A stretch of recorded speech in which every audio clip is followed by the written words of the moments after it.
Now, at this point, we understand that everything is in motion. There are many different plans, but there's one umbrella plan that they're working on. And the umbrella plan is to get rid of the central banking establishment. And what they're doing right now is they're taking out certain operatives. And eventually they will end up removing the central bank. We need to remember that Trump, when he took office, he took Andrew Jackson, he hung Andrew Jackson on the wall inside of his office, and we need to understand that Andrew Jackson, he campaigned on getting rid of the central bank, and that's exactly what he did. Of course, they tried to assassinate him, but it didn't work. And for many, many years, there was no central bank. And I believe that's why Trump has taken Andrew Jackson and put him on the wall.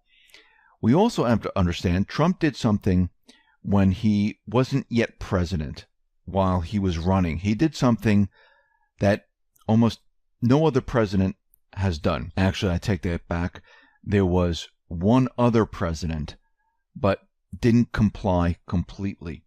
And we're going to get into this a little bit later, but I first wanted to start with the economy here and talk about what is happening and what we see breaking down and why the manipulation is so important. Remember, the economy right now is being manipulated using the central bank, the deep state manipulation guide. And they're continuing their process to make the economy look fantastic. Of course, they've taken the manipulation and they revved it up to make it look even better than it was before. And they're trying to make the economy look absolutely incredible. There's a reason for all this. They need to do this because they're getting ready to take down the central bank system. And they're preparing to control the narrative. That's what this is about. To control the narrative, you need to maneuver your way in so the mainstream media, the deep state, can't blame you for bringing down the economy. And this is exactly what Trump, the Patriots, this is what they're doing right now. They're manipulating everything so this way the deep state, the mainstream media, can't turn around and say, oh, it was because of your policies. And that's what we're seeing. Now, when we look at this data like ADP, we see that September saw a rebound. Now, August was completely revised to a plus 168,000. They fiddled with the numbers and they got the September numbers up to 230. They expected 184. And this is the strongest monthly job gain since February. Now, a lot of the jobs were service jobs. Now, we understand that that manufacturing hasn't been brought back to the United States. There's a couple manufacturers here and there in the United States, but millions and millions of people are completely out of work because a lot of the factories were moved out of this country. This was the globalist deep state plan. And it's going to take some time to bring them back. But you need to set up the infrastructure. You need to set up the agreements before you can bring everything back. And that's what we're doing right now. Getting rid of the TPP, renegotiating the NAFTA agreement, which I believe is going to be renegotiated once again. I think they're going to bring this up and eventually completely do away with it and probably just go with a brand new agreement. But it was a little too difficult in the beginning because Congress had to get involved to unwind this. And at the time, Trump and the Patriots, they didn't have the power to do this.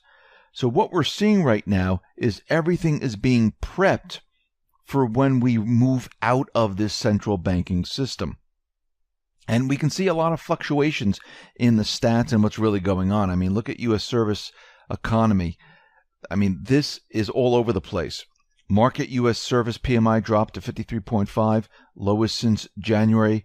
ISM U.S. service explodes to 61.6, the highest since August of 1997.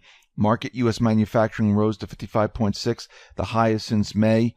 And ISM U.S. manufacturing dropped to 59.8. I mean, these numbers are reporting the opposite on the same things. It's absolutely crazy.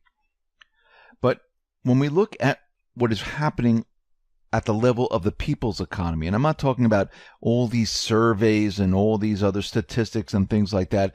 I'm talking about real hard evidence that there's something wrong with the economy. Remember, this is not a people's economy. I know people want this economy to get better. If we make this economy better, we're still stuck with the central bank. The central bank is still going to issue debt.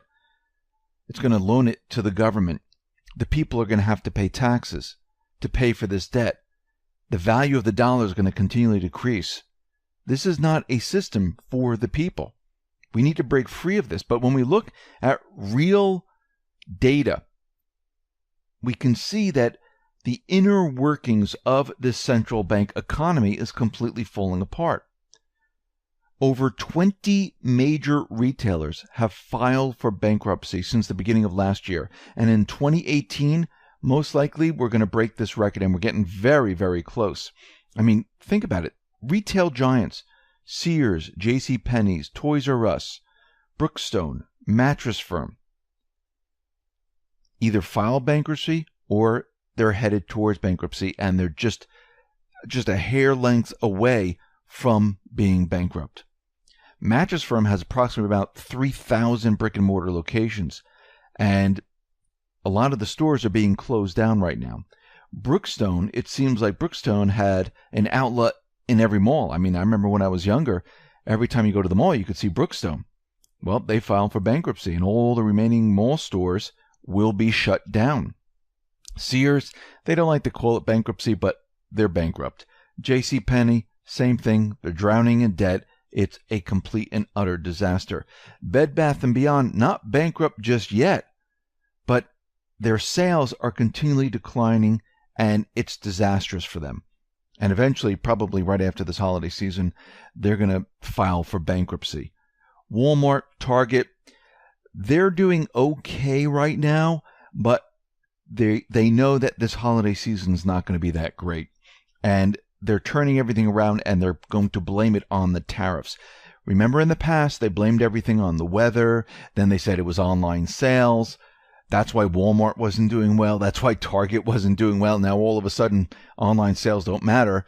Now it's the tariffs. That's the reason why retail sales are not doing well. And yes, we import a lot from other countries, but if something goes up 10%, people are still going to, I mean, if people have jobs and people have money, they're still going to purchase the item. And right now, they're getting ready to explain away why their sales aren't that great.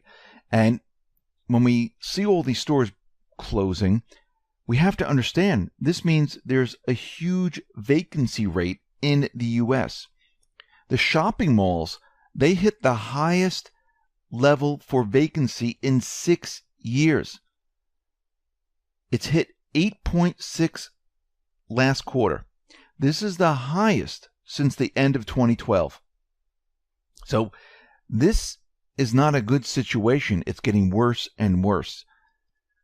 Now, what's very interesting, we know the stock market is at all-time highs. We know that the S&P is at all-time highs. And what is happening now is kind of scary here. Because outside of the 2000 dot-com bubble, U.S. households have never had more of their assets invested in the stock market. From the Federal Reserve's Z.1 release, we find that U.S. households had a reported 34.3% of the financial assets invested in the equity market as of the second quarter. And outside of a slightly higher reading in the fourth quarter of 2017, that is the highest level of stock investment in the 70-plus year history of the series, other than the 1999-2000 bubble. And we know what happened during that period. We went into a recession. It popped, and it was a complete disaster. And we need to look back in time, because we know once the households start purchasing all these stocks because they see that, ooh, I can make some money, and we need to understand and realize this is how the game is played. The insiders pump up the bubble. They make it seem incredible. Think of the real estate market. Think of the stock market in the past. They pump it up. They dump their stocks at the height. The household investor comes in. They purchase homes. They purchase stock. And they think this is going to continually move up and up and up. Meanwhile, the insiders know that they created this bubble. This is how the central bank works. They know it's going to come down. Look back in time, 1966, 1968, 1972, 2000, 2007, 2015. What happened?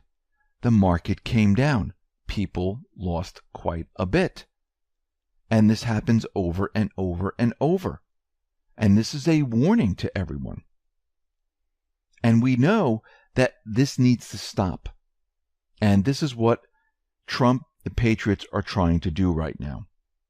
And we can see that with this New York Times article where they're going back 20 years and saying that, Trump was involved in tax fraud with his father. Of course, this is a hit piece, but it started me to think about what Trump did before he was president. When Trump was a candidate and he was running for president, he didn't want to show his tax return. Now, of course, the mainstream media and the rest gave him a lot of crap about this. And I can see why he didn't want to do this, because in his mind, he knew that these taxes, the Federal Reserve, completely illegal. I mean, think about it. When the Constitution was created, did presidents come in and show their tax return? Who was the first president that did this? Nixon. He was involved in Watergate. And to show everyone that he was on the up and up, he showed his tax return. Now, Gerald Ford, he decided he wasn't going to show his tax return. Instead, he released a public summary, which is not the same as a tax form. Now, every president since then showed his or her tax records. And, of course, when Clinton was running, she showed all her tax records. But they're meaningless because when you're going through your foundations, you can hide all that money. And when you present your tax returns, it looks like, look, I hardly make any money. Everything's on the up and up. I mean, people do this every day. They create an LLC. They run all the funds through the LLC. They might take a very small salary. And their tax returns look fantastic.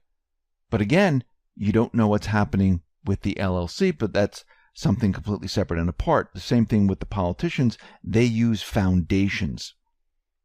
So Trump decided not to show his tax returns. And I believe this was a signal saying, I'm resisting and I object to the central bank system, the deep state system, and I am not going to abide by any of this. And I think this was the first step of letting everyone know he does not agree with the Fed, IRS, and everything else.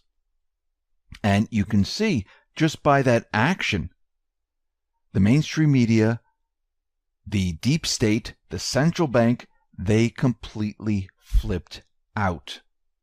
Why?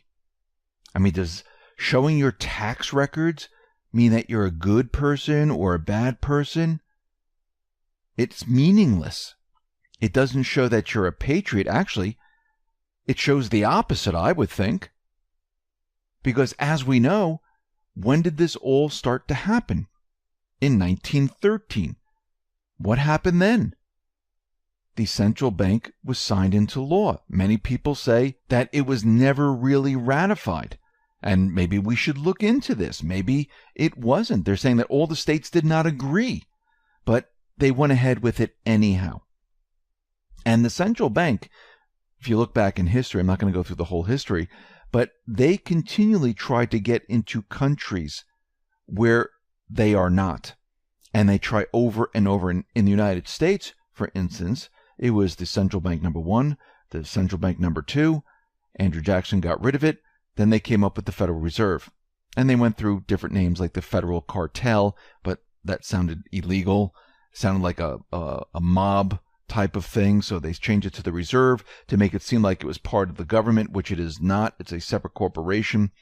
So just by Trump saying, no, we're not doing this, tells us that he is prepared and ready to go up against the central bank, to go up against the system.